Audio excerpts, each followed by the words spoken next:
Like that new intro, ladies and gentlemen? What's going on? Welcome back to the channel. Welcome to episode 47 of Movie Fanatics, your one stop for movie news. So, Michael, what is up, man? I am doing good. Hope you all like the new intro. Welcome to episode 47 of the Technical Difficulties Movie Fanatics episode, or the Technical Difficulty Movie Fanatics show. But, Yep. But yeah, me and Luke talked about this off stream. When we do like pull up the articles, I know we get a lot of technical difficulties pulling up the articles. So from now on, we're just going to read the articles from our phones to make it a lot more easier and to not having to wait for the articles to load. Yes, because even especially like just through StreamYard, like it takes a long time sometimes for it to load. Mm-hmm. And you guys don't want to sit here for like 6 hours just waiting for a fucking article to load. You don't want that. So We're like 5 minutes. We're like 5 minutes to 10 minutes. It's an exaggeration, Michael. You know that. Oh, yeah, of course. But anyways, while we're at it, let's just get right into it. Go into the weekend box office, which let me quickly go ahead and pull up the banner. And the numbers actually updated their site. So we don't have to click on the movie. So you just have the movie on the left, the daily gross right there in the center, and to your right, the total gross. There we go. For that weekend. So props to the numbers for updating their page. Yep. So in first place, with only a 37% drop on its second weekend, is Hoppers. Total gross with 86 million. Love this movie. Yeah, it's fantastic. I already saw it twice. And I might even see it a third time. I'm not gonna lie. This film is definitely Pixar's best film in a while. This was, in my opinion, way better than Elio. Even though I like Elio, this was a whole lot better. Elio just doesn't have staying power. Like, it's one of those films that you just watch it and you're like, okay. I don't even own Elio. Well, there you go. There you go. But Hoppers, like, it's a lot more funny than Elio. Like, I don't remember laughing during a Pixar film that much in a while. Like, it's really funny. I mean, Elio, you could sense, that there was a lot of changes to the film. It wasn't the original, cut that it wasn't the original cut that we saw. It was supposed to be a whole lot different than the movie that we got. That probably has something to do with it, but I don't know. But I think with Hoppers, like, you have someone capable like Daniel Chong making this film. But like I said, it's smarter with its humor because they also added in quite a bit of dark humor, which I did not expect. Because from the trailers, it kind of just showed they were throwing in like a lot of lowbrow humor. Yeah. But the movie, they're clever. Like, they are clever with the humor. Like, especially one scene where Mayor Jerry and Mabel are arguing like across the glade. Like when she's like on the little wood bridge, like it's about to blow up. Yeah, like they just argue, and he's like, Mabel, we can't keep having this conversation all the time. We don't argue like this all the time. Yeah, and then like a quick like 20-second montage of them just constantly bickering. That was funny though, because that was when they planted the dynamite on that little wood bridge there. Yeah, on the glade. Yeah. So and there's also some scenes where I gotta admit I got emotional. Yeah, but also you gotta admit that third act went balls to the walls, dude. Like, yeah. When have you seen a Pixar film that went that crazy in the third act? I can't recall the last one I saw that went that crazy, but they go for it. But I want to say what's up to, of course, Dave and All Restless in the chat. And also, thank you for your feedback on the intro, Dave. Hope you guys are going out to support Project Hail Mary. I am seeing it Friday night. I'm going to go see it Friday as well. So I'm really excited. I'm really excited. A lot of people are saying it's great. Got to keep the expectations realistic, though. Just saying. And Dave, me and Luke did not watch the Doom Part 3 trailer. I probably will watch it tomorrow, but just not at the moment. He says Spider-Man is really going to have to show something spectacular tomorrow to get people excited. I've already seen 5 different people on Instagram talking about the Doom trailer. Yeah. I don't know. I'll probably watch both trailers tomorrow, like once the brand new day trailer drops, which we'll see. Did you or Mike win the trivia competition? What do you exactly mean? Are you talking about on Horror Hounds? Last week's Horror Hounds. That was Joel. Joel ended up winning. But anyways, moving on. Reminders of Him over its first weekend with a 17 million domestic gross. I did not see this yet. I am planning to go see it probably tomorrow night. I couldn't over the weekend because for one, did you or Mike win the trivia No, that's a movie tournament. It was a movie tournament, not really like a trivia game. The movie that ended up winning the tournament was Sinners. So it's very well deserved. Like the top 3 were Sinners, Marty Supreme, and Weapons. So there we go. Anyways, back to reminders of Him for a second. Again, I couldn't be able to see it over the weekend because we had a blizzard for one. And I was pretty busy over the weekend also with work. So just didn't have time to see it. But I will probably go see it tomorrow. Hoping it's good. I've heard mixed things. But with a $9 million domestic gross, Undertone, this movie only cost $500,000 to make. Now, I heard good things about this. I went and saw it with my mom on Friday. Fantastic. It was fantastic. Like, it's so creepy. Like, it's not reliant on jump scares. Like, the only thing that you really have to look out for, like, whenever it's, when it comes to, like, scares, is just sound. Like, you don't have to worry about, like, things, like, popping out at you, anything like that, or fake jump scares. It's all based around sound. So, now, awesome movie. Footage? No, it's not a found footage movie. It's a movie set entirely in one location. And this girl, I'm just going to give you the general premise of this. This girl and her co-host of this paranormal podcast called the Undertone Podcast receive anonymous files of audio. So, again, that's all I'm going to tell you, because that's all you need to know going in. With a 50% drop with 6, or is it 8 million? 8 million. Scream 7. This movie made money. Yep, 106 million. Yep, looks like we're going to get Scream 8. I hope it's better than Scream 7. Then Goat with a 28% drop at 4 million with a $90 million total gross so far. Well-deserved. Very fun movie. The Bride with a 70% drop. This movie did not do well. I'm kind of lenient now on seeing the film. I'll just wait until it comes on 4K. I know you enjoyed it, but there's people going back and forth saying it was good and then it was bad. You decide where you land, dude. Like, because honestly, you could go either way. It's a very divisive film. Like, I've never really seen people be that divided on a film in a while. And then there's people I saw saying, "Oh, they're throwing out feministic stuff at the film." I don't know. I went and saw this Thursday night when it came out. I was the only person in the theater, so I was like, "Yeah, this movie is going to bomb if this is the case," and it did not do well. So well, it wasn't advertised that great.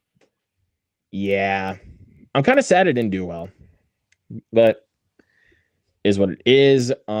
Kiki's Delivery Service and Teenage Mutant Ninja Turtles 2: The Secret of the Ooze got a release over the weekend for re-releases. Not bad. Not bad for Ninja Turtles 2. It's a fun movie. Yep, but also for Kiki's Delivery Service, that got an IMAX re-release over the weekend, so that's awesome. I've never seen that film. That's one of the best of Studio Ghibli. But that's not saying much because they always have like constant bangers. I wanted to go see Ninja Turtles 2. I don't think my Alamo Draft House is having it this week. I'm not too sure. Yeah, my theater didn't even play it over the weekend. Yeah.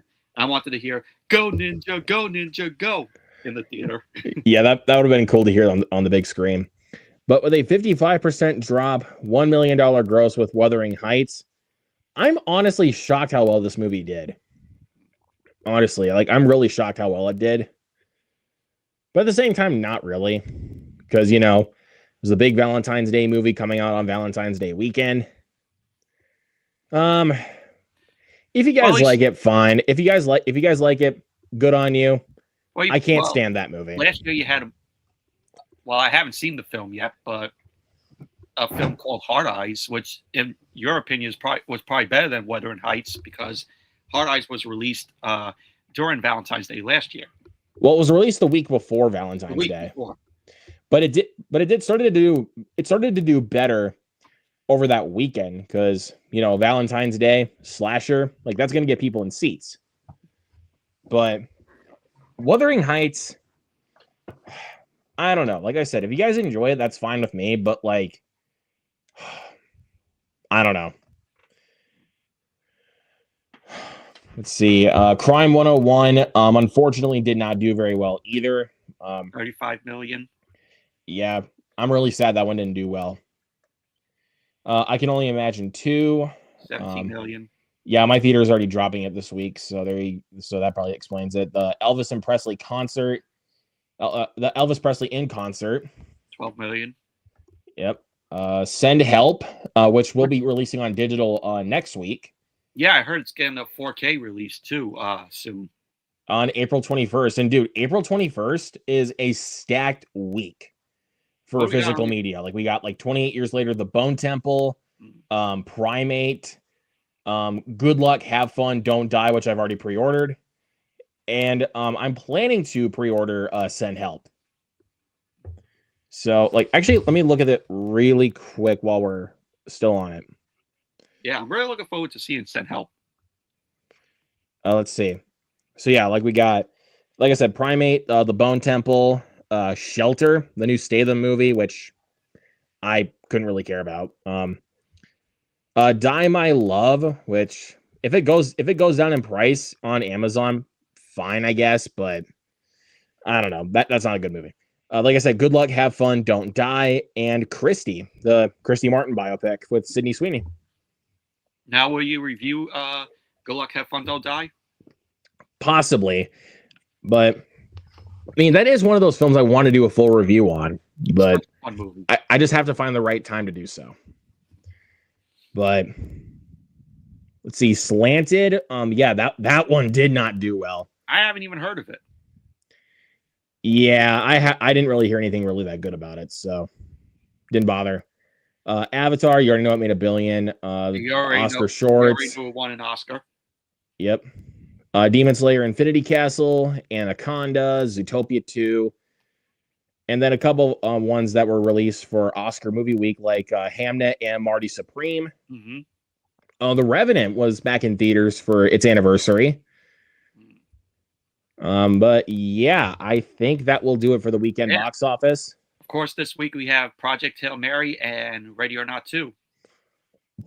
And I think we can already call it that Project Hail Mary is already going to be at number 1. It's definitely going to be the number 1. There's a lot of hype going into this film. Well, I mean, especially because there's also a lot of people that have read the book. So I haven't read the book either, but I can already tell that Project Hail Mary is going to be the one that is going to skyrocket at the box office. Yeah, it's going to make bank. It won't hit the $1 billion mark, though. I know that. No. It's not going to hit the $1 billion mark because, I mean, in a couple weeks, we got Mario Galaxy. We already know that's going to hit the That's going to hit the $1 billion mark. Like, no question. But, like, Project Hail Mary could see, like, wavering in, like, the 400, 500 million worldwide gross. Like, I could see it that way. Maybe 600 million. Possibly. But like, also, Ready or Not 2, that one's not going to make as much money, but it probably will make money. That'll probably be around 300 million. Not really 300 million. I could see that one like around 100 million. Because, I mean, like I said, with Project Hail Mary, like that's gonna make bank. So, and anyways, all right. let's go ahead and get right into it. This one we won't really have to pull up an article for, because this one's just going to be very. Oh, Russell said Luke's calling it now. Yep, I'm calling it. Stacy's here. What's up, Stacy? What do you anticipate for April? Mario Galaxy, easily. But if I had to pick a second option, probably the drama with Robert Pattinson and Zendaya. I'm looking forward to that. I have not seen the trailer or even heard of it. It's actually the same guy that directed a Dream Scenario, which already had my attention when I heard that. I was like, well, from the director of Dream Scenario, I was like, sold. I still have yet to watch that film. I think you honestly should before the drama comes out. It's coming out the same weekend as Mario Galaxy, so I'll go be seeing Mario Galaxy first, of course. I know you probably will as well. I mean, of course. I plan to see it probably multiple times within that weekend. Don't know, but we'll see. Yes, Restless, the first Mario movie is worth seeing. It's my favorite comfort movie. I've seen it many times. I can't say anything else beyond that. But this way better than the live action Mario movie from '93. You could tell us when they didn't even have an idea of how to adapt a game when they filmed that first movie. Because since when was the Mushroom Kingdom a city? Yeah. Think about that. I haven't watched the whole film, but I've seen clips of it here and there, and I'm like, yeah, I've seen enough. Nostalgia for me personally, but I can still admit it's not good. Like, it's not a good movie. Well, but it's nostalgia. Disney made it under its Hollywood Pictures brand, so that gives you an idea. That gives you but still, like I said, they didn't even know what they were doing. Yep. So let's just get through this one really quick because The Housemaid 2 starts filming in the fall, which is going to adapt the second book. Because I didn't know until after seeing The Housemaid that it was actually a trilogy of books. And based off of the success of the first Housemaid, cracking, I think, 350, almost $400 million. Or maybe even, I think it even cracked $400 million. Let me just see it. Look it up here. The Housemaid.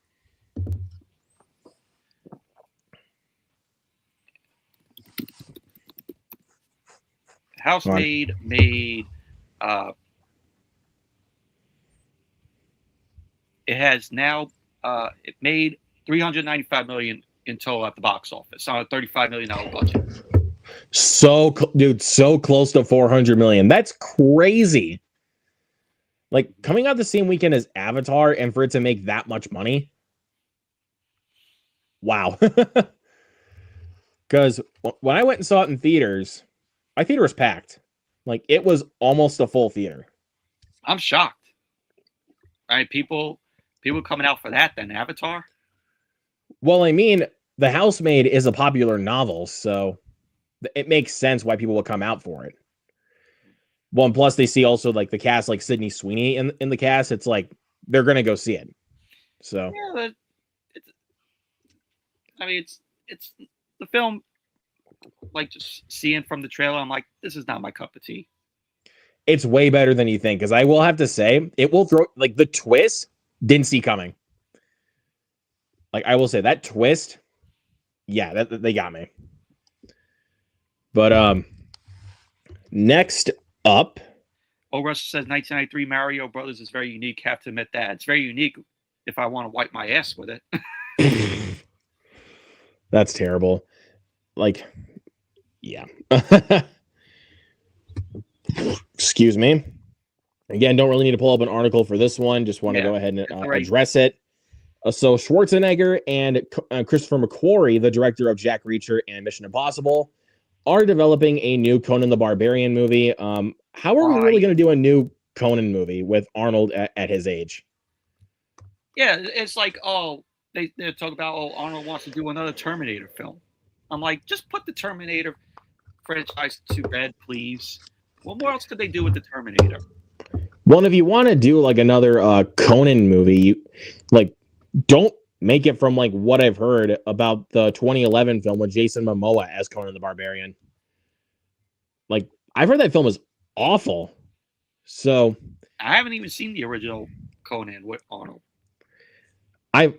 I've seen bits and pieces of both Conan the Barbarian and Conan the Destroyer, but I remember jack shit. I heard a lot of people say Conan the Destroyer is terrible. Yeah, I don't know. But I mean, if Christopher McQuarrie is behind the camera, then cool, because I mean, he is a very competent director. Like, he does know how to craft action scenes.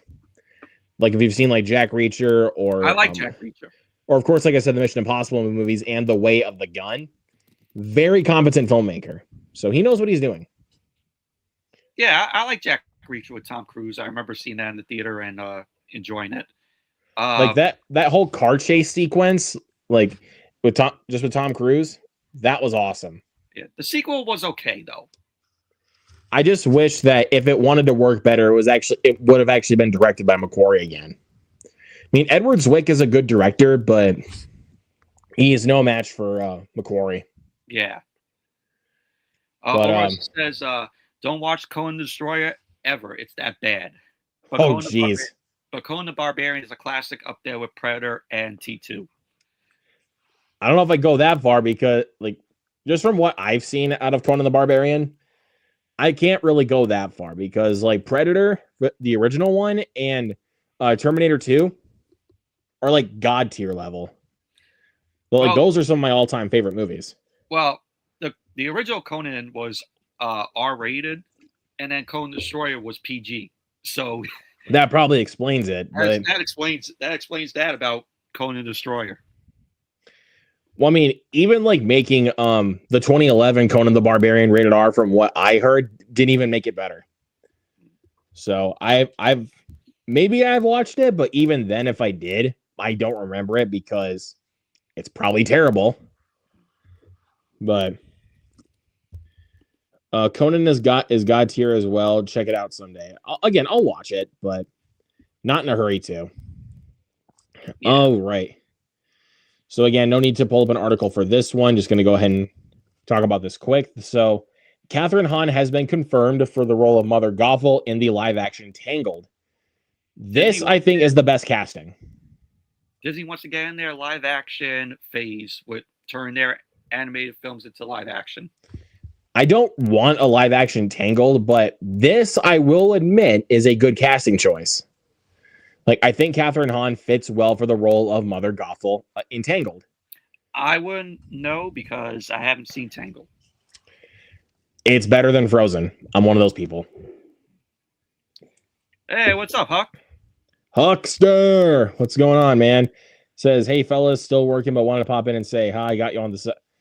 Hell yeah, dude. Thank you so much there, Huck. I appreciate you. Another live stream with Luke and everybody, let me know. I'll participate in the stream. Hell yeah, dude. But yeah, like I said, I'm good with this casting choice. Like, this is the best casting choice they could have gone with to play for Mother Gothel. So, yeah. But anyways, let's go to the next one. So Aaron Pierre is joining Superman Man of Tomorrow. Of course, he's going to be in the Lanterns TV show as John Stewart, Green Lantern. The Lanterns trailer, I thought was pretty cool.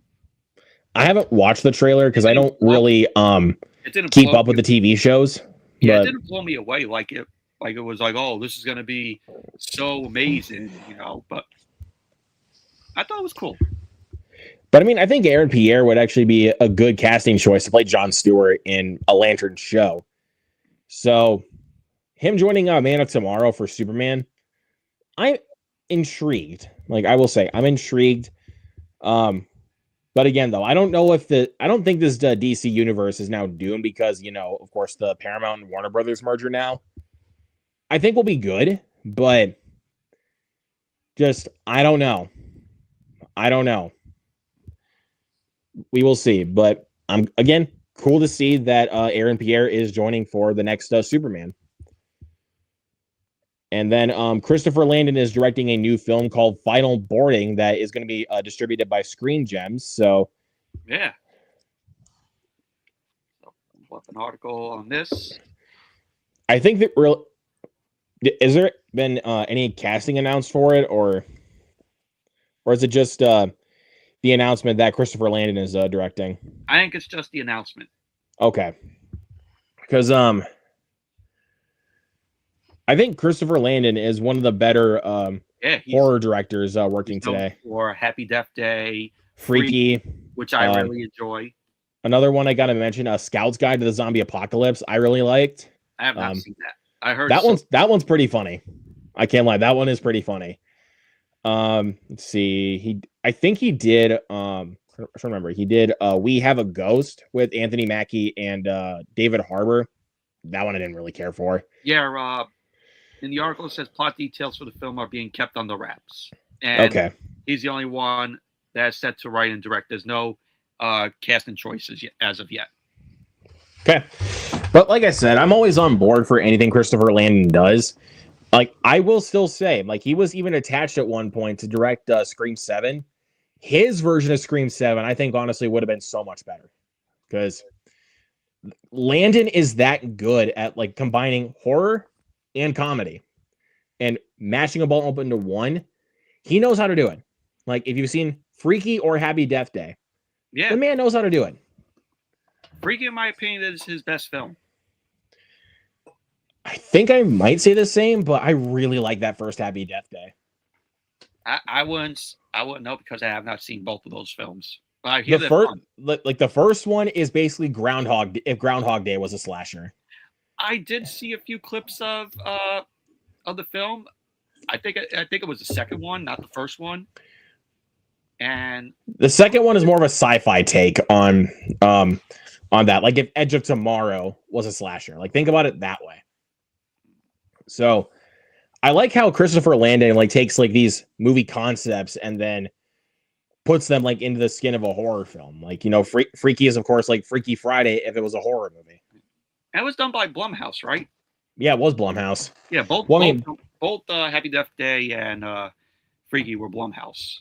Yeah, both Happy Death Day movies and Freaky. And Drop, his most recent film was also Blumhouse, which I liked. I know some people really did not like it, but it's good. Let's see. Going on to the next one. So we have a Cameron Diaz and Stephen Merchant rom-com coming out from Amazon MGM Studios. Yeah. We have some casting announcements for that. Yes, we do. And it's coming from Deadline here. Of course, one of our most trusty sites. Yeah, always trust Deadline. Of course.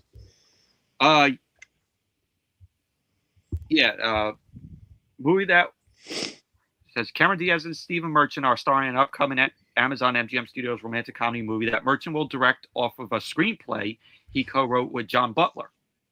Okay. The as-yet untitled film follows a workaholic Brit played by Merchant, employed at an upscale New York hotel who needs a wife for appearances. He strikes a deal with a struggling stand-up comic played by Cameron Diaz who is desperate for health insurance. Their fake marriage starts as a transaction but ends in an unexpected romance. Sounds like a pretty cliche concept, but yeah. I mean, just by reading that, it sounds cliche. But you never know. They could. Producers include Lee Eisenberg, Stephen Merchant, and Point Grey Pictures, Seth Rogen, and Evan Goldberg, James Weaver, and Josh Fagan. Oh, there we go. I mean, if Seth Rogen's attached to something, like even as a producer or a writer, then it might be something good. Mm-hmm. But what were some of the casting choices besides Diaz and Merchant? Let's see here.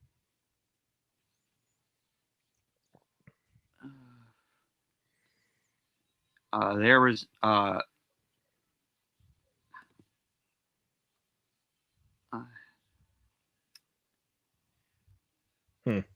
yeah, there's no casting choices. It's just Stephen Merchant and Cameron Diaz. Okay. Well, I hope this is better for Cameron Diaz than Back in Action. And plus that whole film's marketing tactic was that Cameron Diaz was returning to acting. That was the film's tactic. That was not a good way to return. No, it wasn't. It was terrible. Oh, wait! I found it. The other article. Yes, there.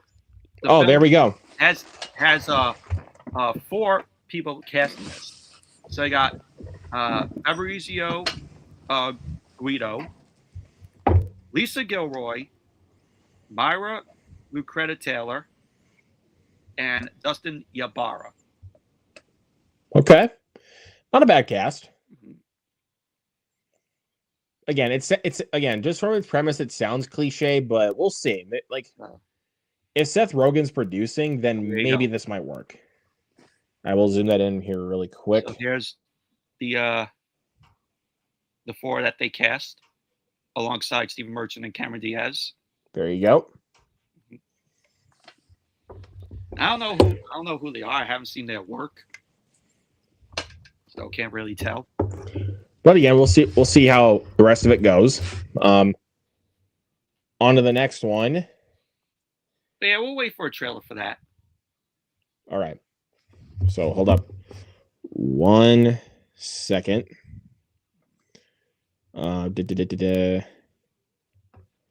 Okay. So we have some Pixar films that are announced for being in development, and I have the movies listed right here. There you go. With Monsters Inc. 3, Incredibles 3, and Coco 2, which Coco 2 was announced, I think, last year. But D23. And also Incredibles 3 was also announced at D23. But now we're just getting an announcement on Monsters Inc. 3. I don't know which one is really like the most necessary for a sequel. I think honestly the only one I can think of is Incredibles 2. I mean, or is Incredibles, I should say. We talked about this when we talked about Elio, that Pixar's more recent films haven't been doing that great. So they're going back to their other properties like the Toy Story films, Finding Nemo, Coco, Incredibles, and now Monsters Inc. And it's like they know that their recent films aren't doing that well. That if they go back to their other films from the past that they did, they'll make money. Right, because what didn't help for Elio was that it wasn't marketed at all. Like, it was barely ever marketed. But like Hopper's got a lot more marketing than Elio did. Yeah. But so like I think over the weeks, I think Hoppers might have a chance to really like scoop up some more money. But I don't know. We'll have to see as time goes on.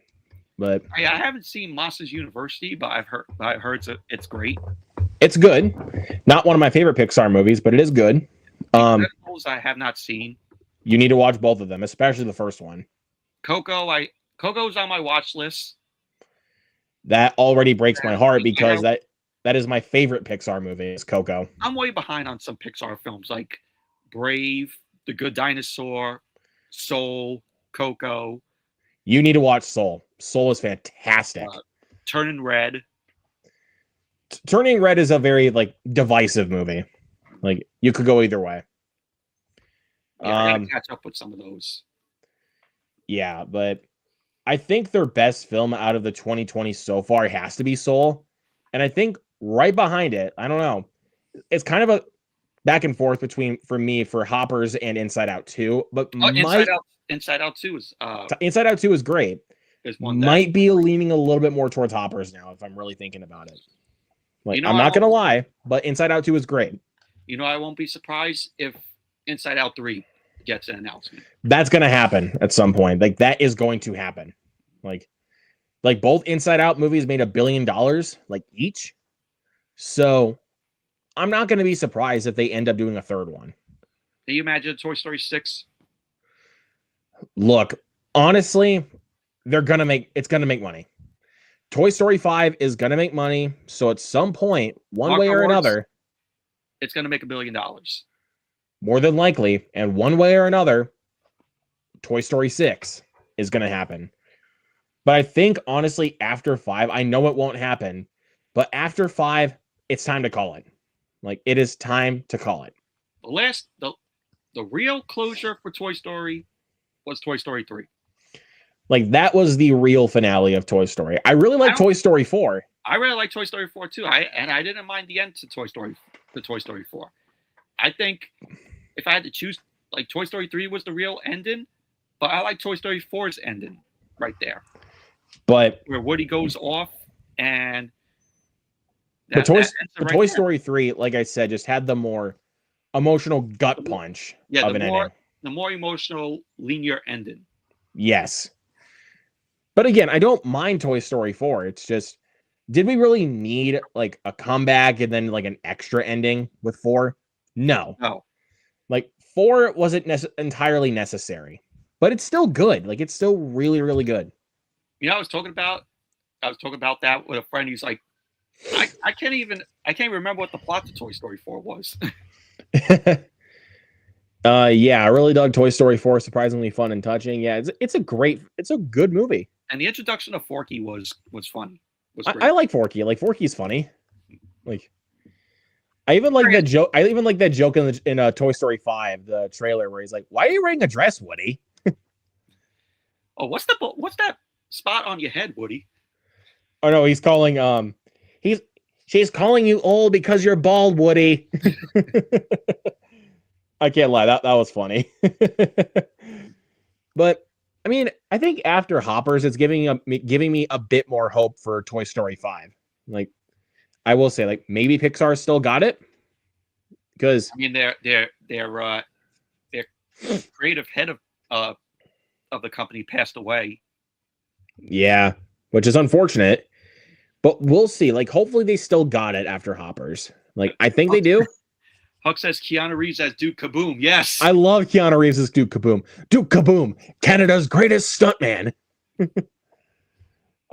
know what? It would have made it better if he was like in like if you know what he said in the Matrix.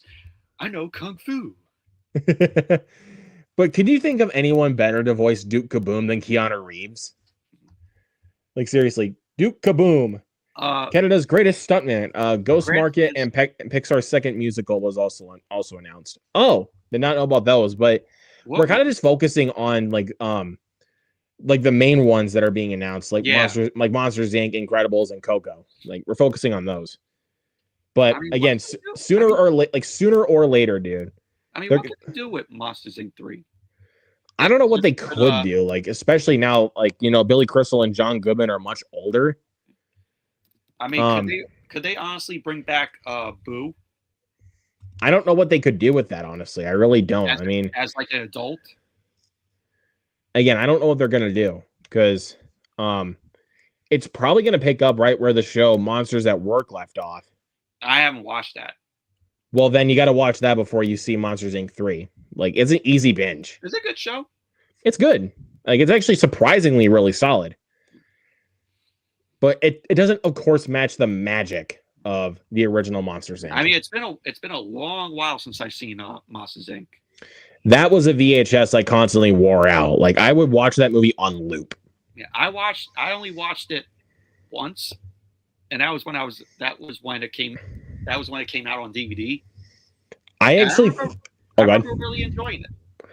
I actually think this will be a good excuse for you to watch it again. It turns 25 this year.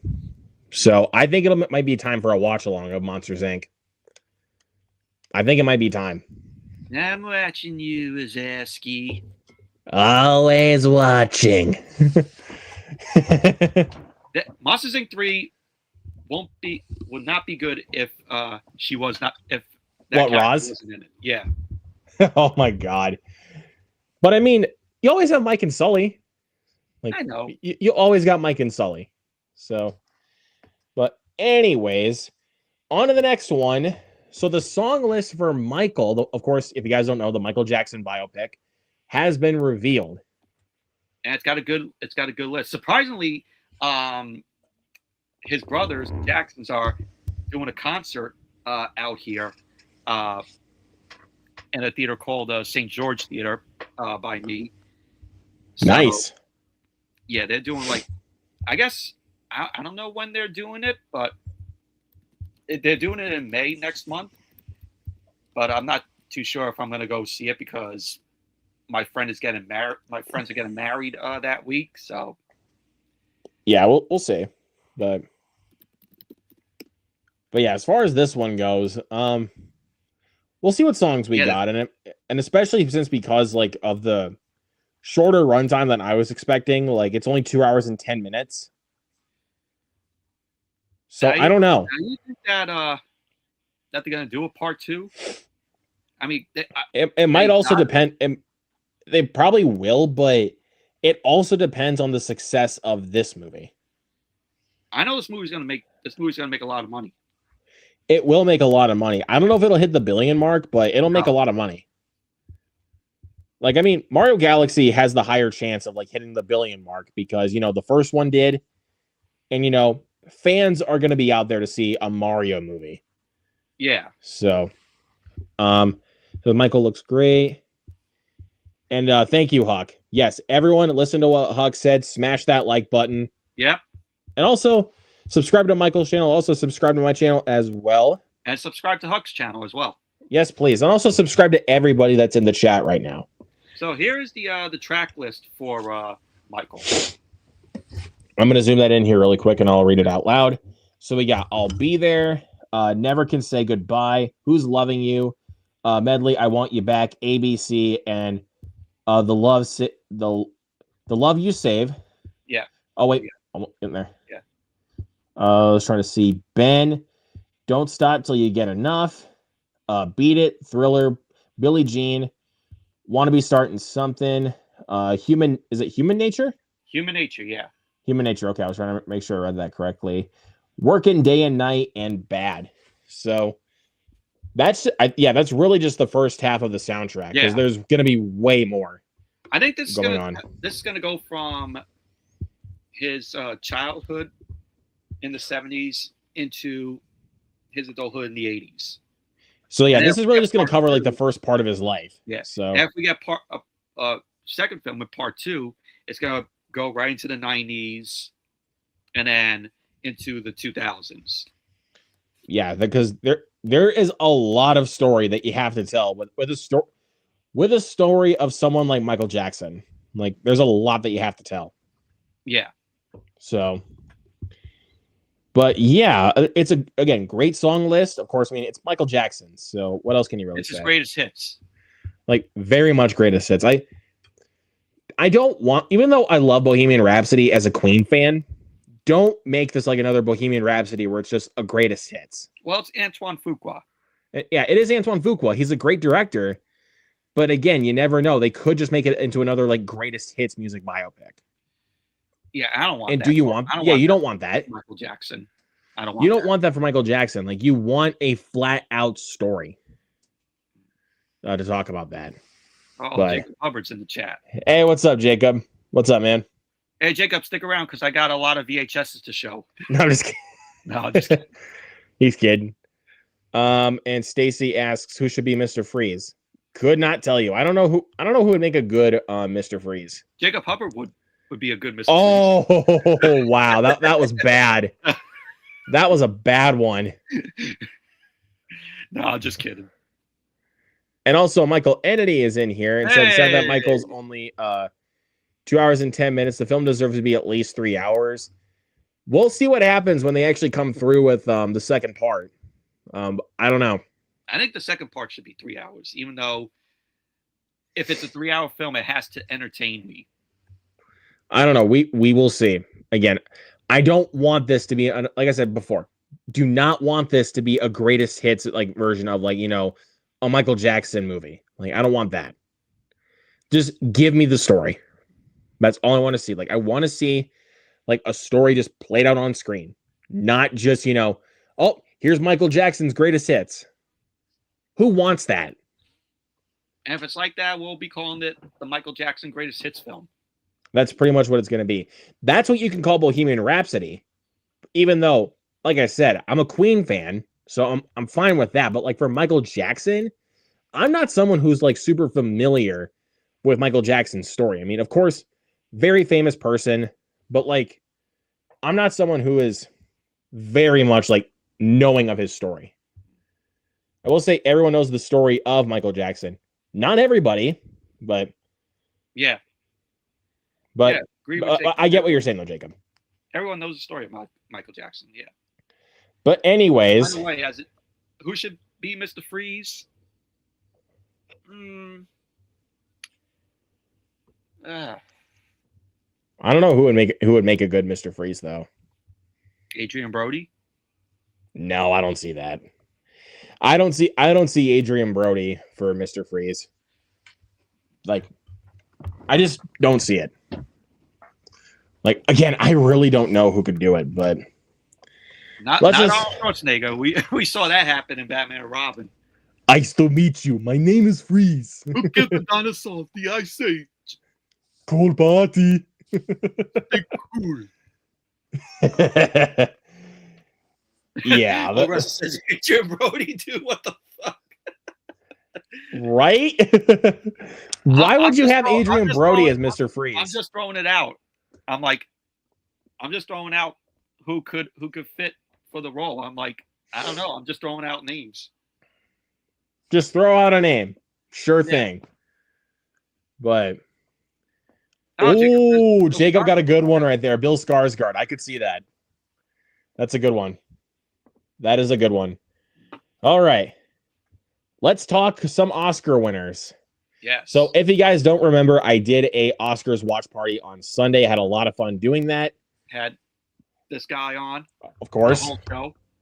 Yep, for the whole show. And also Noah popped in also at the last minute to help us with predictions for next year's Academy Awards. Yeah, when the Oscars come next year, go to this year's watch long that we did and skip all the way to like almost like the end of the stream when Noah comes on, and when his predictions are like true for next year's Oscars, go back to that video and say, Noah, you are the best prediction guy out there. Yeah, like he knows how to predict it, dude. Like Jacob says, I'm going to swim with the fishes now. What? What? What the fuck? Like, I know it's supposed to be a figure of speech, but like, what? I don't get it. Is he talking about my joke? I don't know. I don't know, but let's talk about the Oscar winners. So let's just get to it. Yeah. So for Best Actor, we had Michael B. Jordan. So the nominees were Michael B. Jordan, Timothy Chalamet, Leonardo DiCaprio, Ethan Hawke, and Wagner Moura. It went to Michael B. Jordan. Well deserved. Oh, hold on. Be right back. Well deserved for Michael B. Jordan. His speech was awesome and really good. And when you watch his role in Sinners, you could tell. There's a reason why I said there's a reason why Michael said we're not pulling up as many articles. Yeah. But that. There you go. But anyways. But did you see he was celebrating at an In-N-Out burger? Yes, I saw that. That was crazy, but awesome to see. Only him. Yeah. And that was pretty good. That was awesome. That was just awesome to see. He was just celebrating it with the fans. Yeah. Hell yeah, Hawk. Hell yeah. I mean, this is a guy that when I first saw him, I saw him in the film Chronicle, which is an awesome, underrated film. From his career at that point to where he is now, big difference. Yeah. It's crazy to see that he's up here now. Yeah, and I'm still waiting for that Chronicle sequel, which we know. I don't think we honestly need it at this point. They've waited too long. Yeah. But it's over 10 years. Even though originally I would have said like Timothy Chalamet for Marty Supreme, but Michael B. Jordan needed this. I knew Timothy Chalamet wasn't going to win it. Well, I mean, even though like despite his comments about opera and ballet, voting was over by then. Yeah. So like his comments wouldn't have affected his win. But anyways, going on to actor in a supporting role went to, of course, Sean Penn for One Battle After Another. And the guy wasn't even present at the Oscars. Yeah, he wasn't present, but But it is what it is, though. I'm not going to complain. I mean, Sean Penn has had his stuff to say about the Oscars. So, And that's but why he wasn't there. but I'm glad he won. This was, as I stated before, the best supporting actor performance of 2025. Like, just has so many different layers like to his character, despite being like a freaking like terrifying villain, like terrifying while also being like darkly hilarious. Yeah, Sean Penn deserved it. Can't say enough. Stacy says, "Where you see forbidden fruit? What is forbidden fruit?" Oh, it's for Forbidden Fruits. Oh, It's a new film that's coming out. I think next week. I think. oh. I don't know. And she said, "Favorite DVD menu of all time." Uh, go to if you guys have it, the Wayne's World DVDs from back in the day, Wayne's World 1 and 2. They had a creative menu that featured, like, if you remember the TV Guide channel, and Yeah. stuff would like go up to see which TV show is on or what's coming up next. They did it like that for both of the Wayne's World DVDs, the original release of the Wayne's World DVDs. Very creative. I honestly can't really give you mine, but if you ran Pixar, what would you greenlight? I don't know. Like there's a lot. WALL-E 2. No, I wouldn't do that. Like, just leave WALL-E alone. And Up 2. Leave that alone too. Yeah, there's nothing that you could greenlight from Pixar. Right. I say if Sean doesn't care about the awards, then step down from the nomination so someone who would actually appreciate winning can take home the trophy. I get that, but I mean, Sean Penn still deserved this though. If you really think about it, like if you guys have seen one battle after another, I think, like I said, he deserved it. But I digress. Let's move on to actress in a leading role. Jessie Buckley won for Hamnet. We saw this win coming. Like, we already knew that this was hers. Like, even though it was kind of a tough competition between her and Rose Byrne at one point, I think honestly, after watching Hamnet, I was like, yeah, Jessie Buckley, this is her Oscar. She wins. And I'm glad she won. And it makes me, and even though she won, it still makes me not want to watch the film. The win should make you want to watch the movie, dude. Because it's fucking great. It's not my cup of tea. They don't do like the whole Shakespearean like talk throughout the whole movie. Like if you've read Hamlet, then you know what I mean. But anyways, going into actress in a supporting role, it's a good day to be a horror fan because Amy Madigan won for Weapons as Aunt Gladys. And since she won it, now I got to watch the film. Again, it was kind of a tough competition between her and Tiana Taylor, but I think they made the right choice for Amy Madigan to win. Look at this, Michael. Even Huck's telling you to watch Hamnet. No. Do it now. No. Animated feature film. Obviously, we all knew this was. We knew this was coming. K-pop Demon Hunters. I'm glad it won. Not surprised at all, but it was a good movie. But and I think it just kind of goes to show that it wasn't really the best year for animated movies. And it's getting a Criterion release, which I will buy. But honestly, I gotta say it. I would have picked Zootopia too. And even Elio was nominated. Why was it over something like Chainsaw Man? Like, give me Chainsaw Man all day over Elio, please. But Zootopia 2, that to me is the best animated film last year. But K-pop Demon Hunters, very fun movie. But even Huck said K-pop crushed it. Happy for that. Something not Disney was nice. Disney hasn't won an Oscar for best animated feature since I think the 2022 Oscars, if I'm not mistaken. Or no, since I think 2023 actually, when Pinocchio won. Because I think it was like Pinocchio. Wait, the live action Pinocchio? Oh, no, no, no, no, no, no, no. Guillermo del Toro's Pinocchio. That was released by Disney? No, Oh.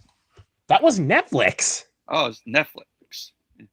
But you said something Disney. Yeah, but this iteration of Pinocchio was not Disney. Oh, okay. Yeah. If you know Guillermo del Toro, then you know. But yeah, I was just trying to remember for a second. Like, I think it was Pinocchio. Again, so that way you don't do that again, Michael. Guillermo Yeah. del Toro's Pinocchio. And then Yeah, because I was saying Guillermo del Toro's Pinocchio came out that year, and the live action Pinocchio. we already know which one was the clear winner between the two. But also I think the year after was The Boy and the Heron, which I actually think deserved the win. Like, people will probably come at me for that and be like, Spider-Verse deserved it. I think Boy and the Heron was better. But again, Spider-Verse is great. Don't get me wrong, but Spider-Verse is great. But Boy and the Heron, we're still waiting on that next film. Yeah, for sure. I mean, they kind of did us dirty with that cliffhanger, but and then last year was Flow, and now to K-pop Demon Hunters, which the Wild Robot should have won last year over Flow. I mean, Flow was great, but I'm still with you on that. But anyways, Zootopia 2, in my opinion, is the winner. But at least we're getting Wild Robot 2. At some point. Huck said, while I like Flow and Nice and Emotional, I do think the Wild Robot should have won. Thank you. But I will say it's nice every once in a while to see an underdog get it, like Flow. Like, I will say that. But regardless, animated short film that was to The Girl Who Cried Pearls. Don't know what that is. We don't know these animated shorts. Yep. Casting went to One Battle After Another. Not surprised. Yeah.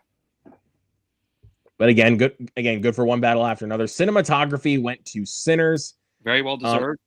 Yeah, very well deserved. I thought it was going to go to One Battle After Another because it was shot on VistaVision cameras. But I'm glad it went to Sinners. I think that was the one that deserved it more. Also, Nikki's here. What's up, Nikki? Hey, how you doing? So yeah, Sinners. I'm glad this one got it. Costume design, Frankenstein. This deserved it. Like, Frankenstein. Yeah. I gotta watch the film. Like, from the clips that was shown at the Oscars, looks like a very beautiful looking film. It's Guillermo del Toro. I don't know what else to tell you. Yeah, it's Guillermo del Toro.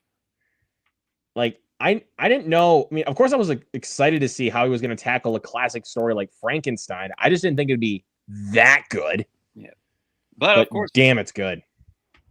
But of course, it's a long film. But like you said, it doesn't feel that long. Probably it doesn't. It really doesn't. But yeah, Frankenstein. And you said it follows the book.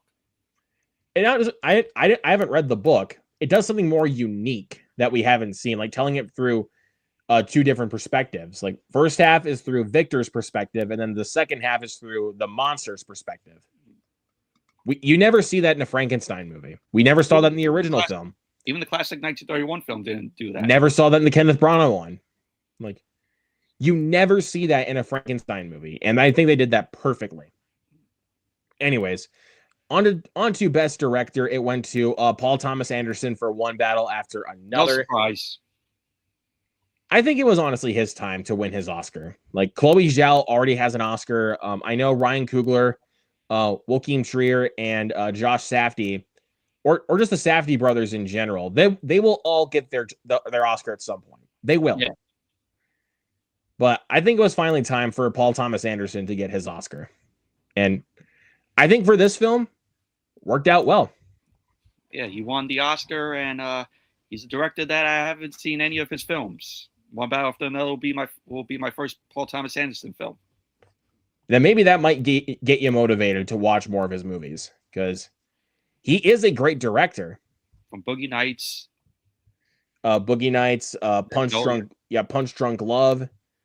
Yeah, like you said, Magnolia, Licorice Pizza. Will be too long for me to watch. Yeah, Licorice Pizza. That's another one. Pizza. I'm trying to remember. Phantom Thread. There Will Be Blood, which I will argue is his best movie, and The Master. You're not really missing much with Inherent Vice. Honestly, you're not missing much. Huck says, yeah, it was Paul Thomas Anderson's time. Coogler will be back. Yeah, for sure. And even like I said with Joachim Trier and Josh Safdie, or even just the Safdie brothers in general, they'll get their moment. But anyways, documentary feature film went to Mr. Nobody Against Putin. Didn't see that. The only two I'd really heard about out of this category were The Alabama Solution and The Perfect Neighbor. Yeah. Those are really the only ones I'd heard about. I don't know why they didn't nominate the John Candy documentary. That's what I was going to say. But well, Huck's. Yeah, go ahead. Paul Thomas Anderson is very hit and miss with me, though I really enjoyed One Battle. I'd say, honestly, because I've seen every single one of his films, only one I didn't really like was Inherent Vice. I got to be real. That's the only one I did not like. Best live action short film or documentary? Documentary short. Yeah, all the Empty Rooms was the winner. Don't know what any of these are. Yeah. Film editing went to One Battle After Another. Again, not surprised, but still very well deserved. International feature film went to Sentimental Value. Again, very, very well deserved. And I think this was the one that was going to win it anyway. Like the race would have been between, like, you know, It Was Just an Accident or The Secret Agent and Sentimental Value. I think they picked the right one with Sentimental Value. Fantastic film. I have not seen it though, but I've heard. It's fantastic. Like it's a film that talks about like family, movie making, and tragedy. Like, it's great. Let's see, the live action short film. This was a tie. Like, this was the 7th time in Oscars history. I was shocked, like when it was announced that it was a tie. I was like, I have not seen it in my years of watching the Oscars. This was the 7th time in Oscars history that there was a tie. From what I remember, because I remember Brian sent a link in one of my group chats or I think our group chat, I should say. I don't remember. But he sent a link to us and said that there was actually 7 times in history where the Oscars have had a tie for a certain category, which is crazy. But all right, on to makeup and hairstyling, which you guessed it was Frankenstein. Wasn't surprised.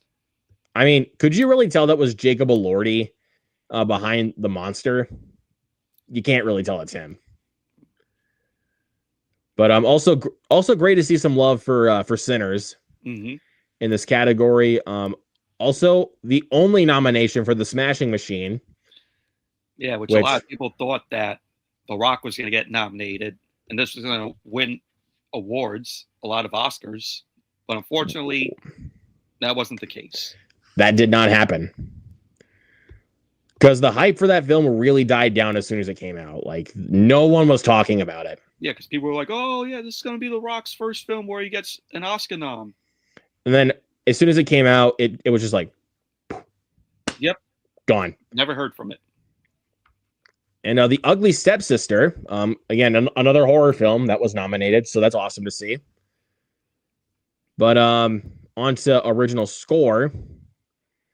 Sinners. Fuck yes. Very well deserved. Yeah, again, I can't say much else. This was great. The next one is predictable. We all knew that Golden was going to win this, but in our heads, I Lied to You from Sinners is the best original song of last year. I agree. By a landslide. I mean, Golden's a good song, but I Lied to You, dude, like, especially like with how it's performed in the film, incredible. Fantastic. Incredible. And then to Best Picture, we all knew what it was. One Battle After Another. And I said, it was time for Paul Thomas Anderson to finally not only win just Best Director, but also Best Picture for one of his films. It was that time. Best Picture to me will be Sinners in my book. To me, it will be Marty Supreme. Like Sinners is the close second. Like it's if I could tie Marty Supreme and Sinners, I would. Like if I could tie them, they would be a tie. But I'm really glad that one battle after another took it. I said to you when it won, I'm checking out this film right away. And you need to watch it this week.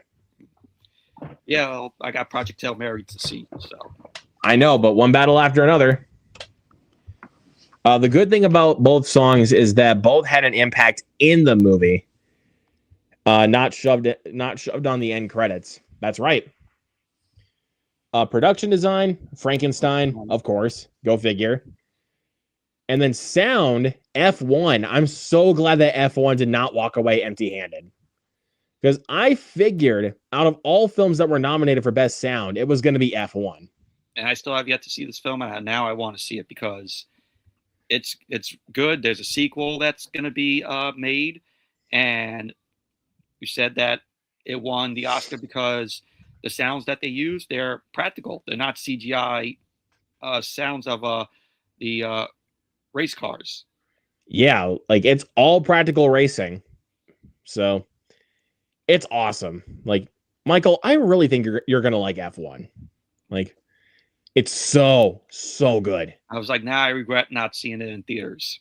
You should have seen it in theaters. I regret not seeing it a second time in theaters. I only saw it once in the theater. I'm like, man, that runtime is just. But now you regret not seeing it in theaters. Yeah, like when with me, if it has long of a runtime, if a film has a long of a runtime, like over 2 hours, like 2 hours and 30, 2 hours and 40 minutes to almost 3 hours, you got to keep me entertained. F1 and one battle after another do that. And Marty Supreme's 2.5 hours, it keeps you entertained. But if it doesn't keep me entertained, then it's gonna lose me. All right, then the last one in this, I think this is the last one. Oh no, we got. We got a couple more. That's right. A couple more. Visual effects. No surprise. We called it Avatar: Fire and Ash. Mm-hmm. Anytime you have an Avatar film, I've said this before, I'll say it again, it's going to win visual effects. Mm-hmm. But also good to see some love for The Lost Bus on this list. But onto adapted screenplay. One battle after another. Again, well-deserved. Again, also good to see some love for Begonia for that screenplay. It was adapted from a foreign film. That's why they put it in adapted screenplay. I still have yet to watch it. I gotta. You definitely should. That'll be my first Yorgos Lanthimos film. I think that might be be the one that I think might entice you the most because he's Yorgos. He has a style. I would just say that he has a style. But on to the Huck even says F1 kicks ass. Yeah, now you got to watch F1. But the last one, original screenplay, the most deserving out of all of these, Sinners. Yeah. And even though Ryan Coogler won this Oscar for it, again, he will still have his time to win not only Best Director, but also Best Picture for one of his films. Yeah. It will happen. But I think honestly, for the most part, the Oscars were pretty well balanced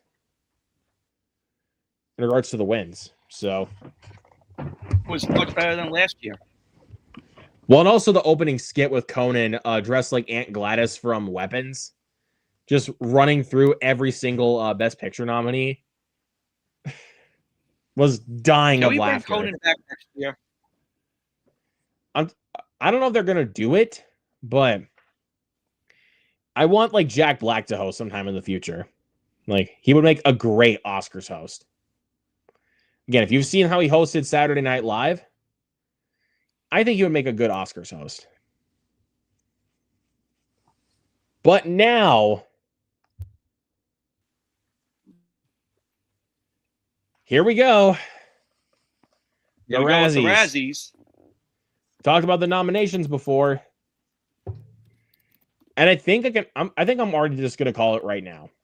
I think War of the Worlds won a majority of these. Ding, ding, ding. Oh, boy. Oh, boy. Thank you, Huck. Thank you. Yes, Jack Black would make a great host. I'll pull it up on my phone. Yeah, the results. Yeah, like I said though, Yeah, dude, you're I'm right pretty about, sure I called you're it. right about you're right about War of the Worlds. Yeah, I was All right. very much sure that I called it. So here we go. If you want to zoom into this. So worst picture, I think the highlighted one is the winner. Yeah, it was War of the Worlds. Shocker. We got the Electric State, Hurry Up Tomorrow, Snow White, and Star Trek Section 31. Which I think it deservedly went to War of the Worlds. Mm-hmm. But even though if you ask me like what worst picture was last year, that was easily The Strangers Chapter 2. But regardless, that's not on this list. Worst actress. Winner was Rebel Wilson for Bride Hard. Oh boy. Yeah, I didn't even bother watching that film because I heard it was dog shit. The runner-ups were Ariana DeBose for Love Hurts, Milla Jovovich for In the Lost Lands, Natalie Portman for Found the View, and Michelle Yeoh for Star Trek Section 31. Yeah. I don't know. Here we go with worst actor. Of course, go figure. Ice Cube for War of the Worlds with Scott Eastwood, Jared Leto, The Weeknd, and Dave Bautista. Of course, it went to Ice Cube. It was you. It was you. Should have went to The Weeknd. Nah, I think it deservedly went to Ice Cube. I mean, no disrespect, of course, but like to me, the worst picture, Hurry Up Tomorrow. Shut the fuck up. Like, Shut the fuck up. What the fuck was that? Anyways, continue. Then the whole at the beginning. It's a vocal warm-up. I don't know how many times we have to tell you this. Move on. Supporting actress was Anna Shlumsky for Bride Hard, Emma Horvath for Strangers Chapter 2, Scarlett Rose Stallone for Gunslingers, Casey Rod for Roll. Is that what it is? Casey Rod for Star Trek Section 31, yes. Oh, hold on. And Isis Valverde, I can't pronounce shit, for Alarum. For Alarum. And it went to Scarlett Rose Stallone. Yeah, I didn't see Gunslingers. Worst supporting actor. Oh, boy. All 7 artificial dwarfs is what it says on there for Snow White. Nicolas Cage for Gunslingers, Stephen Dorff for Bride Hard, Greg Kinnear for Off the Grid, and Sylvester Stallone for Alarum. Wow. Well, the dwarfs were all CGI. That was the problem. Like, if they wanted to do that, like, why not, like, actually, like, hire, like, dwarf actors? Like, don't go full CGI. Like, when they said they were going to do fully CGI dwarves, that was a huge mistake. Like, right off the grid. Yeah, so take notes, Disney. Never do that again. Hopefully they learned from that. Yeah, they better learn from that. Anyways. Next is worst remake, ripoff, and sequel. I Know What You Did Last Summer, Five Nights at Freddy's 2, Smurfs, Snow White, and War of the Worlds, which once again went to War of the Worlds. That's not shocking, but... So it says right here, remake or ripoff? How about both? Yep. Next is worst screen combo. Screen combo. All 7 dwarves for Snow White, which was the winner. James Corden and Rihanna for Smurfs. Ice Cube and his Zoom cameras for War of the Worlds. Robert De Niro for the Alto Knights. And The Weeknd is Colossal Ego for Hurry Up Tomorrow. Oh, God. All 7 dwarfs. Yeah. The way that they word some of those is fucking hilarious. I think it should have went to Ice Cube and a Zoom camera. Oh shit, that was funny. Now this has tempted me to watch this film, just to laugh at it. Oh, it's so bad. It's Are we so doing that watch freaking along? bad. Are we doing that watch along roast? Because I will join for that. One day we will. It'll happen. Worst director. Rich Lee for War of the Worlds. Then Star Trek Section 31, the Russo brothers for The Electric State, Trey Edward Schultz for Hurry Up Tomorrow, and Mark Webb for Snow White. Go figure. It went to War of the Worlds. Yeah. Shocker, am I right? Worst screenplay. War of the Worlds. Don't even need to read the rest of them because we already know it's War of the The Electric Worlds. State, Hurry Up Tomorrow, Snow White, and Star Trek Section 31. And like I said, War of the Worlds. The Razzie Redeemer Award went to... Oh, okay. Okay. Wait. Went to Kate Hudson. I was trying to read what that said. With underneath that, the Redeemer Award is presented to a previous nominee or a winner who has successfully come back from a critical failure. Oh, okay. Mm-hmm. That makes sense. I was so confused by that at first. Yeah, and that's it. Those are all the winners of the Razzies for this year. Yeah, you shouldn't be shocked that War of the Worlds took home most of them. We're not shocked. I'm not. But regardless, that's it for all the topics tonight. You know what time it is, so we're gonna try to go through this quick with physical media pickups. Yeah. Huck says very good pick. Kate was great in Song Sung Blue. Yes, she was. She was nominated too for the Oscar. Yep. So, hold on. All right. So, yep, we'll try to make this quick for physical media. Oh, hey, Blackout Video is in the chat. Says, good evening, guys. Perfect timing because I'm on my lunch break. Well, thank you for stopping by, man. Yeah, you tuned in at the right time. Hell yeah. All right. But, all right, let's talk about some physical media. All right. So first one here. Also, Luke got a copy of this as well. Blue Sunshine. Good movie. Good, weird, crazy horror film.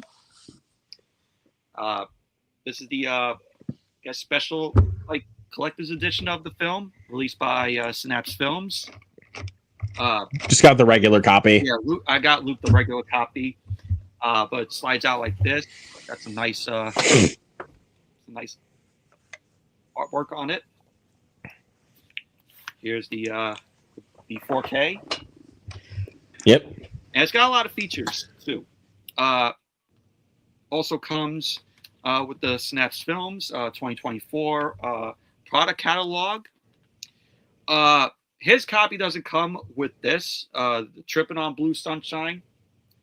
Yeah, my copy didn't come with that. It just came with Synapse Films catalog for 2025. Yeah, it just talks about the making of the film. Well, you got the special edition, so of course it's always going to come with the extra stuff. Yeah. You have the poster here for the film, which also did not come with my copy. Okay. And you also have the original soundtrack. Oh, nice. And it has your 4K and your Blu-ray there. So good addition here. I was like to myself, I mean, does Luke really care to have the original soundtrack for this? Wouldn't have minded that. Yeah. Come on now. Because I was like, would he care for the original soundtrack to go with the release? I would, like I said, I wouldn't have minded that. Yeah. But yeah, good addition of the film. Has a lot of features, 4K restoration from the original 35mm camera negative, new introduction by the film director, Jeff Lieberman, to audio commentaries. So, yeah. There you go. Edition. I'm not going to list all the special features because there's a lot of them. Yep. And, yes, that's the 4K Blue Sunshine. And then my friend from work, he gave me these films on a DVD, and some of them I have already, but I'm grateful that he gave me these. This one I have on 4K. He gave me the old Snapcase edition of Poltergeist. Classic. right there. Oh, I'm trying to find it. Where is it at? Only has the trailer because I know we're not going to be getting for future releases any features of Poltergeist for behind the scenes and such. Yep. And we all know why. Yep. But yeah, I got this copy of the 4K. The slip. Yeah, I have mine with the slip as well, I think. Yeah, Poltergeist is a classic. Yeah, there you go. This one here, the original Last House on the Left. I haven't seen that version, but I've seen the 2009 version. Yeah. Have not seen this. Of course, it's Wes Craven. Yep, Wes Craven. May he rest in peace. You got David Hess in it. Yeah. Like, here's the funny thing. I haven't seen that version of the Last House on the Left. I also haven't seen Wes Craven's version of The Hills Have Eyes. But I've seen the remakes. Oh, wow. But I'll watch the originals at some point. I will. This has a commentary with David Hess, Mark Scheffler, and Fred Lincoln. Still standing, the legacy of the Last House on the Left featurette with Wes Craven. Celluloid Chroma, the Century documentary. Scoring Last House on the Left featurette. Tales That Will Tear Your Heart Out, an unfinished short film by Wes Craven. Never knew about that. Also has a deleted scene and a never before seen footage as well. Blackout Video says, speaking of the horror genre, are either of you into horror genre video games? The new Resident Evil game looks pretty epic. Depends on what game you ask, because I haven't played really much of the Resident Evil games, but I've seen gameplay. And cinemaphile.org calls this a landmark of horror. 4 stars. Again, can't say because I haven't seen it. Yeah. Next, this sounds interesting. Heath Ledger in The Order. I had heard about it before, but never seen it. Yeah. Heath Ledger, Mark Addy, Peter Weller, RoboCop is in this. There you go. From 2003. It seems interesting. It says, for centuries, a secret order of priests has existed within the church. A renegade priest, Father Alex Berner, played by Heath Ledger, is sent to Rome to investigate the mysterious death of one of the order's most revered members. Following a series of strangely similar killings, Heath Ledger's character launches an investigation that forces him to confront unimaginable evil and the terrifying knowledge that there is a fate worse than death. There you go. That's The Order. Has a commentary by director Brian Hedlund and unrated deleted scenes and the trailer. There you go. Also has your slip here with the chapter selections, which we don't get this no more. Yep. But yeah, that's The Order. Then he also gave me these. The Godfather, which I remember watching for the first time on Easter at my aunt and uncle's house, and I was bored by it. I fell asleep to this film. This is one of those films, from what I heard, is that you got to be in the mood to watch. Yes, you have to. I might as well give it another chance. I'll give this film another chance. You have the DVDs, so there you go. And I respect the film for its culture that it has for on the industry. And plus, it was filmed out here on Staten Island. There you go. And the house that they filmed this in, where they had the wedding scene, the house is still there. I haven't been to it. So, yep. But yeah, this has a commentary by Coppola, and that's it. Also, Godfather Part 2. And shockingly, no Godfather Part 3, which I heard is the worst. I've only seen the theatrical cut of Godfather 3, and it is not very good. Yeah. I haven't scored it on Letterboxd because I want to watch the Coda cut before I give like a final score to the Godfather 3. Blackout Video says that movie Order looks interesting. Never heard of it. I personally didn't like The Godfather 1 or 2, but I understand why they're so popular. Yeah, I get it. But like I said, people said you got to be in the right mood to watch them. Because again, they're really long movies, but like you really just have to be in the correct mood. Like, don't watch it like on Easter because that's a bad way to watch The Godfather. Yeah, it was on TV. That's why my uncle had it on. Yeah, TV. okay. That's why. Yeah, but even then, it's like, don't watch it on Easter Sunday. Like, don't do that. And then Gladiator. One of my all-time faves. So got this. Yeah, I've been putting off watching this film, but check it out. Winner of 5 Academy Awards, including Best Picture. There you go. And if I like the film, I'll probably upgrade it to 4K. And also, check out the sequel. Because the sequel, I will tell you, like, they go for like a bit more of like a cheesy kind of movie with like the Coliseum battles, but it's still a lot of fun. Yeah. Yeah. See, Gladiator is epic, and then he also says Gladiator 2 is pretty good as well. Thank you. I'm not alone on Gladiator 2. That movie is awesome. Then I have this on Blu-ray, but the DVD, he gave it to me. The Avengers, the only film that I saw in theaters twice in 3D when it came out. Nice. I remember the hype for this film, and I remember it was a great time. It was epic. The first trailer was amazing for this, and it really got me hyped. Both great theater experiences in 3D seeing this film. What Jacob's back in the chat says, you know what's better than Michael's VHS stuff?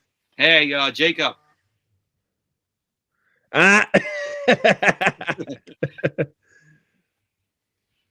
Yeah, but yeah, Avengers, great film. Oh, I thought he was gonna go somewhere completely different. But we haven't checked out the Doom Part 3 trailer. I'm gonna watch it when the Brand New Day trailer premieres as well. I think I have this, but the day after tomorrow with the holographic cover here, which is cool. Sucks that it's the full screen edition, but hey, it was given to me. I'll take it. Yeah, but haven't seen Day After Tomorrow, but I hear it's very good. It's definitely one of the best Roland Emmerich movies. Next to Independence Day. Yeah, I think I'd say next to Independence Day. Yeah, because Godzilla 1998, I fucking hated. Moonfall, so bad that it's good. Trying to remember what else. Independence Day Resurgence is forgettable. It's awful. Like, it's not just forgettable; it's fucking awful. And you want to know something? I actually saw that in the theater. That is an awful movie. And when it came out, and after I watched it, I did my review, which is still up. I said, it was okay, but not as good as the first film. But now, years later, I'm like, I don't remember a thing from that film, and I would not go back and rewatch it. To quote Jeremy Johns, if you remember Interstellar, the scene where they're watching that baseball game, it's just these grade B ball players who aren't actually professionals, and John Lithgow's like, in my day, we had real ball players. Who are these bums? That's what it just feels like when you're watching Independence Day Resurgence. Like, and it just lost all the charisma of the original Independence Day. And then in the end, they leave it off for a sequel, which that was, of course, not going to happen. Which that wasn't going to happen. If I want to watch Independence Day, I'll always stick with the first film. Oh, Jacob's got a hot take. Day After Tomorrow is better than Independence Day. I have a bit more nostalgia with Independence Day. If I watch Day After Tomorrow, and my final verdict on it after I watch it, I'll be like, no, Jacob, not better than Independence Day. Hey, you never know until you watch it. That's what I said. I said when I watch and I get my final verdict on the film, that's what I'll probably say. But again, you never know, so don't predict right away. But here, Jacob says Doomsday can go after seeing that trailer for Doom Part 3. Probably not for me because I haven't seen Part 2 yet. Well, you're gonna have to watch Part 2 before seeing Part 3. So, Yeah. but anyways, only got one. I wait till part 2 goes to 2. All right, go ahead. But of course, VHS is some Saturday morning cartoons for Saturday morning rewind.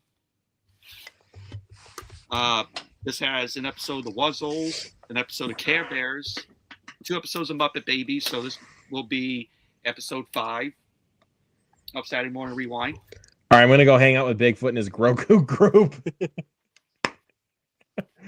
Oh, Jacob. Oh, the yeah, the Patriot. The Patriot's great. I love that one with Mel Gibson. Very historically inaccurate, but who cares? It's a good movie. Yeah. Anyways. But yes, it's going to be episode 5 Saturday morning rewind. YouTube has been at points killing the show because I try to put everything.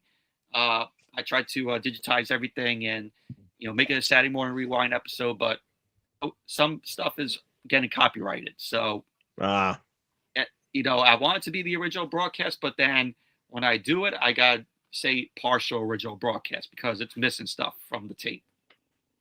Yeah, that's because of YouTube's copyright BS. Yeah, we know how that is. Yeah, it's annoying. Yeah, and I'm like, at points, it's starting to kill. It's starting to kill my show a little bit. Yeah, it's because how I do it is, I go through the VHS, I capture everything, I edit it, which takes an hour to edit. I upload it, and then I private and unlist it, just to see if there's copyright involved with some of the shows. Right. And when it's copyrighted, I take it down. I have to re-edit everything all over again, and then upload it again, see the checks for the copyright, and if it says partially blocked, then that's fine. But if it's just blocked in general, then blocked in general, I would have to go back and re-edit everything again. Which I know you would hate doing. Yeah. I mean, it's like a job for me. It's like a second job. I mean, yeah, I understand it's hard to broadcast copyright stuff. But also, you sometimes just got to be careful in general with some of the copyright stuff. Yeah, but it's like I want people to like the stuff and go back to their childhoods. Of some of those shows that they watched, at that time. There you go. I just want people to relive some nostalgia. Because exactly, I'm a very nostalgic guy as well. Hey, there you go. So, but is that it? That's it. All right. So I showed most of the stuff on Sunday, but I'm going to show these off again. But also got 3 new things today, which I saw in the group chat.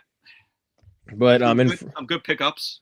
But for the first batch of this, until we get to the last 3, I picked all these up on Friday. Got A Woman Under the Influence, John Cassavetes. This will be my very first Cassavetes movie. I've never watched a Cassavetes movie. Maybe this one will get me in the mood too. I watched The Fury that he was in, Rosemary's Baby he was in. Yeah, they're pretty good movies. But I want to see what he does as a director. Like that's kind of what I want to get into. Yeah, as a director, I have not seen his work. Yeah. And then we got The Smashing Machine, the 4K release, because I think this is the better cover between the two of the Blu-ray and the 4K. But good movie. Nice cover. Yeah, but good movie. Not necessarily rewatchable, but it's good. And it shows why it only had 1 nomination. Yeah, it's good, not great. And then a couple of Walmart pickups. Not my local Walmart, but the Walmart that's out of town. Got Tenacious D and the Pick of Destiny. This is a Shout Select release, and I've been wanting to see this for a very long time. So, well, how far did you have to go out to just pick that one up? It was an hour away, dude. Like I was out of town for like an hour away. All right. So, but like we were going to Walmart because I was gonna get some like lens wipes for my glasses, but of course, I had to look in the movie section, and like they had this there for like $10 That's a good deal. A for a Shout shout. Select release. Yeah, for $10, can't pass on that. They also, I was gonna buy it, but again, had to be like careful on spending. But I saw Dodgeball there for $7.50 on Blu-ray. I almost bought it. I have that on DVD. I have yet to watch that film. I almost bought it, dude. I was this close to buying it, but if you I wanted back, this. If you go back, and if they still have it, pick it up. Yeah, but I wanted to get this though. That's the reason why I put that one back, and that is the 4K for Silent Night, Deadly Night, the 2025 film. And guess what? It's a steelbook. Oh, this is kind of what Cineverse has been doing. Like they also did that with the new Toxic Avenger. So this is cool. I like this. Just a regular slipcover, just with a steelbook underneath. So there you go. And this movie was fucking great. And then from last stop, this is the next 8 pickups. I'm going to be watching this one after we wrap up here. But Leprechaun Returns for St. Patrick's Day. I'm going to be watching this because this is the only one in the franchise I have not seen. I have not seen any Leprechaun films. I hear they're awful. I'd rather watch Lucky Charms commercials than watch Leprechaun films. The first 3 I would actually say are pretty fun. Like the first 3 at least are fun. And plus the second one is actually from the guy that directed Idle Hands. Believe me, I'm not joking. I said last night on Adam's stream, Leprechaun Origins, absolute cinema. I will say this, it's at least kind of better than Back to the Hood, but that's not saying much because they're both dog shit. And it's a WWE Studios film. That probably shows you. But next up, Leatherface, Texas Chainsaw Massacre prequel. Not bad. I like it. And then A Cure for Wellness, the last Gore Verbinski film before Good Luck, Have Fun, Don't Die. Underrated gem. I said to him, finally he owns that film. It's such a good underrated film. Dane DeHaan, Mia Goth. It wasn't one that was like particularly on my radar to find, but like when I found it, had a slip. It was cheap. Cool. I only watched it once though, but I enjoyed it. That was Gore Verbinski's last film in like 10 years since Good Luck, Have Fun, Don't Die came out this year. That's what I was saying. Yeah. All that time, he has not directed a film, probably because A Cure for Wellness didn't do that well. Right. Yeah, it didn't do well. And even Good Luck, Have Fun, Don't Die didn't do that well.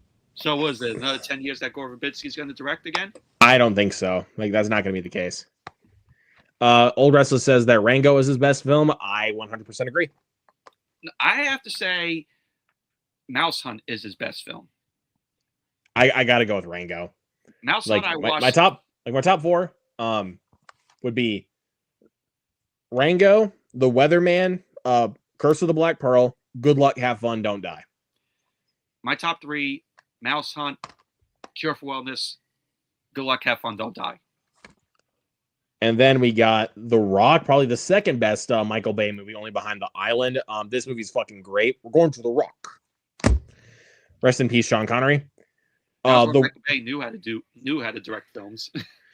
Well, that was actually his second film, I think, after Bad Boys. So yeah, that was back when he actually knew how to make a movie. But The World's and he had less explosions. Yep. And then The World's End, the third and final film of the Cornetto trilogy, solely to find Shaun of the Dead.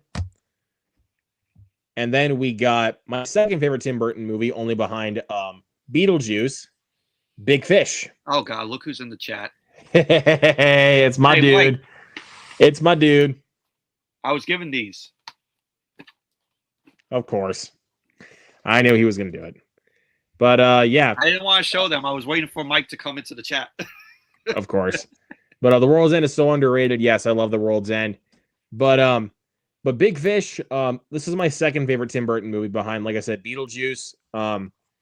Phenomenal. Like you would expect like a dark and like gray, like color grading. I just saw the comment. Yeah, I saw it. But I do need to draw them because I found them incredibly boring. But yeah, like I said, you would expect like a dark and gray color zone for Big Fish. No, this movie is colorful. Yeah, absolutely love Big Fish. Oh yeah, Beetlejuice, Batman, and Sleepy Hollow for me. Me? I think for me, it's Beetlejuice, Big Fish, and Sweeney Todd. Me, well, I have a good list. Me, it would be Beetlejuice. No, Edward Scissorhands, Beetlejuice, Batman, Batman Returns, and Pee Wee's Big Adventure. Okay, not bad. And then I won't count this, but Frankenweenie, the original short, from my favorite Tim Burton. The one that he did in 2012 was also good too. So, but then Angry Birds movie, we got the third one coming out. So, good timing for me to get this. He's talking about you. Cool. No, I'm cool, Mike. No, he's talking about you there, Mike. I know. I'm just saying, I'm cool, Mike. Anyways, the next one, the Arrow video release of the Texas Chainsaw Massacre 2003. And look how much he got that for. Look at this, guys. Look at this. Look at that. For an Arrow video release. And on 4K. Yeah. I could not pass on this. Had to get it. I absolutely had to get it. And then got a few Wait. Mike, you finally watched Ed Wood today? Nice, dude. That's awesome. Said Ed Wood is great. And then says whoop whoop. Best Texas Chainsaw Massacre. It's awesome, dude. I think it's my second favorite of the franchise. But yeah, love that one. And then got the three new releases that I was able to pick up today. Got We Bury the Dead, a zombie film starring Daisy Ridley. Never, I haven't seen it yet, but I do want to check it out at some point. No, I didn't watch Shawshank yet. Oh shit! One of them dropped. Hold on. And then bought the 2025 Anaconda. One of the more overhated films of. Well, there's no regular 4K for it. It's just the Steelbook. What? Sony's been doing that, dude. They're gonna do that with the Bone Temple. But Anaconda, one of the more overhated films of last year. I really, really enjoyed it. Yes, oh Restless. I watched Pulp Fiction.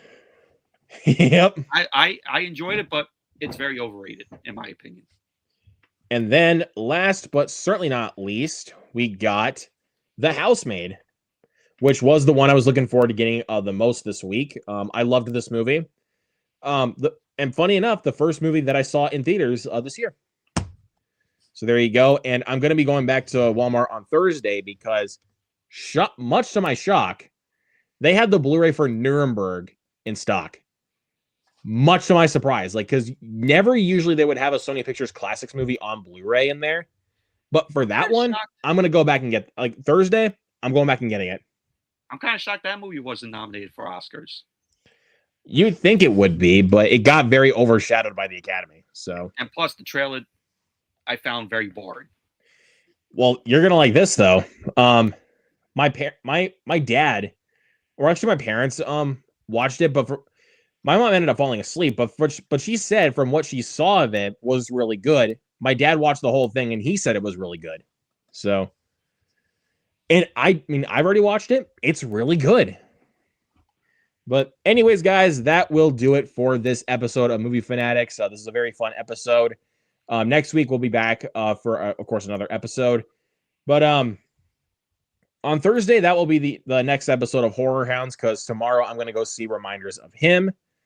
And then Friday, I'm going to go see Project Hail Mary. I'm not sure if I'm going to follow through with the double feature I planned of Project Hail Mary and Ready or Not 2. But we'll see what happens. But yeah. It's a good, and thank you, Old Restless, for that. Good show tonight. And yeah, we'll catch you guys next time. Have a good night. Peace. Later.